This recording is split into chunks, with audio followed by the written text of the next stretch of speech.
Il est maintenant 8h34, la revue de presse. Avec Natacha Polony. Bonjour Natacha. Bonjour Thomas, bonjour Julie et bonjour à tous. Ce matin, une de vos journaux, les pirates ont gagné, ils sont partout.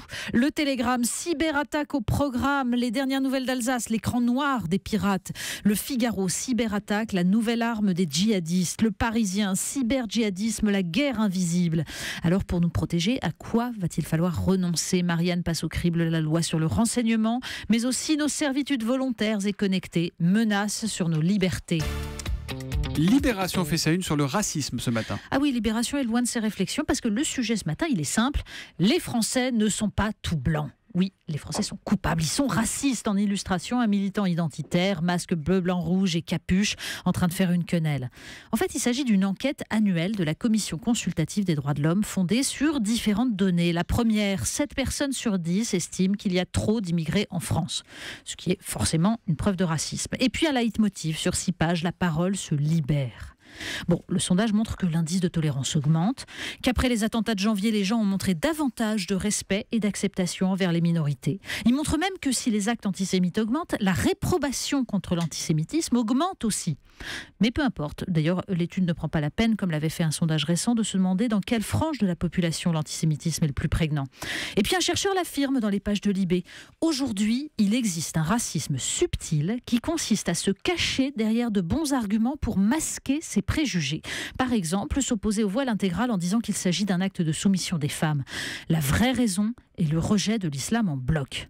Alors à ce compte-là, ça fait beaucoup de racistes et il va falloir quelques inquisiteurs pour les débusquer derrière les bons arguments. On en vient donc à ce cyber-djihadisme. Bah oui, alors on espère que la crainte des attaques djihadistes ne fait pas partie des bons arguments un peu louches, parce que ce matin, toute la presse s'inquiète. Insidieux est l'adjectif qui revient. Une guerre d'un nouveau genre, nous dit Christophe Bonnefoy dans le journal de la Haute-Marne. Entrer ainsi dans la place, ajoute Bernard Stéphan dans La Montagne, c'est nous dire que rien n'est impossible. Personne ne sait à cette heure qui a fomenté l'attaque contre TV5 Monde, précise Christophe Bach dans les dernières nouvelles d'Alsace. Ce qui est certain, c'est que cette action renforce une fois encore la dissymétrie insupportable imposée par le mouvement terroriste. Alors faut-il s'affoler? Déjà, le site Atlantico publie un article intitulé « Un monde 100% piratable, TV5 mais aussi centrales nucléaires, avions, hôpitaux, panorama des cibles à la merci des hackers ». Mais non, nous rassure le Figaro. Wassim Nasr, journaliste à France 24, l'affirme, il ne peut y avoir d'apocalypse via Internet. Pas de prise de contrôle d'un aéroport, d'un satellite. Si c'était à leur portée, dit-il, cela aurait déjà été fait. L'État islamique n'est pas encore capable de déclencher l'apocalypse via Internet. Pas encore. On passe des inquiétudes collectives à la vie privée.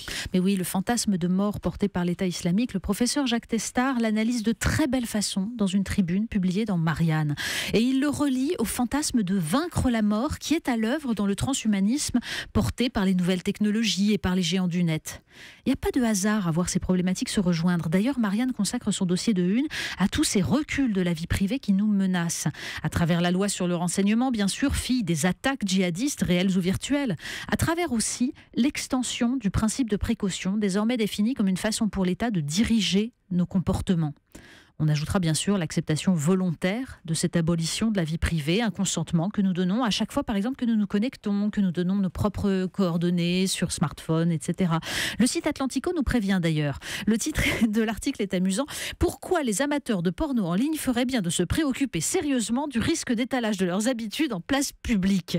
Oui, le site nous explique que les historiques de connexion, même en navigation privée, sur des sites pornographiques, sont à la merci de n'importe qui. Ça pourrait en gêner certains. C'est dommage parce que selon le magazine Styliste, c'est justement l'industrie pornographique à qui l'on devrait toutes les avancées en matière de nouvelles technologies. Ben oui, nous dit le journal, sans la capacité formidable du porno à utiliser toutes les nouvelles technologies pour vendre du sexe, Internet serait resté un simple réseau pour militaires sérieux, les Google Glass n'auraient pas trouvé leur première utilisation, devinez quoi, une sextape bien sûr, les drones non plus, là aussi des sextapes en panorama, c'est formidable. C'est même le croisement du porno et du crowdfunding qui permet des projets comme Fuck for Forest, je vous jure que ça existe, du porno payant pour financer la protection de la forêt amazonienne. C'est beau la philanthropie quand même. Internet et la Moldavie à présent. Et oui, parce qu'en Moldavie, nous racontent les Échos, les nouvelles technologies ont surtout réussi à faire disparaître 1 milliard milliards en un clic. Oui, Oula. dans un pays dont le PIB est de 7,7 milliards, c'est quand même gênant. Juste avant les élections, de mystérieux prêts auraient été accordés à des destinataires non identifiés. Et depuis, plus rien. Un coup des banques russes peut-être, un départ vers des compagnies offshore. En tout cas, ça ressemble à un cyberbraquage. Allez, quittons cette e-revue de presse et revenons dans la vraie vie. Mais oui, le réel et la prévention, on l'abandonne pour aller vers le plaisir. La revue 180 degrés est de retour avec ses recettes, ses reportages, ses photos et un éloge de la goutte, la maladie des gourmets, des écrivains et des rois. Une forme de justice immanente contre les amateurs de bonne chair dont Bruno Fulini nous raconte l'histoire. Il faut dire, je vais dévoiler un secret, qu'il est lui-même assez fier de son affection très précoce. En 1938, Édouard Pomian, grand gastronome, déplorait que la goutte se meurt. Les jeunes générations n'ont plus la goutte, écrivait-il, mais se morfondent au régime. Nouilles sans beurre, beurre sans pain, pain sans sauce, sauce sans viande, viande sans truffe, truffe sans parfum, parfum sans bouquet, bouquet sans vin, vin sans ivresse, ivresse sans gaieté, gaieté sans femme, femme sans sein. Sein du paradis, j'aime mieux avoir la goutte que me priver de tous les charmes de la vie.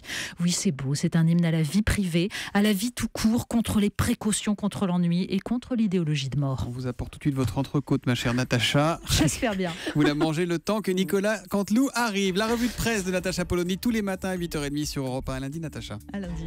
Europe 1, 8h41.